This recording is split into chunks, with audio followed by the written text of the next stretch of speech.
I'm John Strickland, Director of JLS Consulting. We had a really interesting session today with Paul Byrne, the CEO of FlyNAS. FlyNAS is a Saudi Arabian low-cost airline. Paul is you could say, a veteran of the industry. He's got global experience working with numerous airlines, particularly of the low-cost model. So he's really been getting FlyNAS into a good state of health. It was an airline that was set up about 9 years ago, but had a few difficult years. He's now really got the airline into shape. He talked about delivering consistency. He talked about the interesting characteristics of the Saudi market. There are various restrictions imposed by the government in terms of fares, for example, fuel subsidies given to their big competitor, Saudi. The country's got a very young age population, which means people want to travel. And there's a bright future foreseen for FlyNAS by Paul. FlyNAS is a low-cost airline, and low-cost airlines are real drivers of travel. That includes leisure and business travel.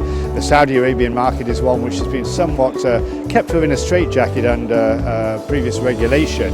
It could open up, but the government has said in the last few days they want to diversify the Saudi economy away from its reliance on oil. That could include tourism. There's already, of course, religious tourism, but an airline like FlyNAS will be part of the process, part of the catalyst for that change in growing the Saudi economy, increasing travel within the country and to and from the country. Paul talked about running a consistent business. He talked about discipline. Anybody can run an airline and fill up seats but not make money. FlyNAS is succeeding in running a profitable business. He talked about Saudiization, the fact that it's been difficult to get local Saudis who are experienced in the low-cost arena because they haven't had any other airline to work for in the past except Saudi, which is a legacy airline. But because there's a young age population, there's a good chance for many young Saudis to learn and take up the baton for future work in the airline sector, especially the low-cost segment.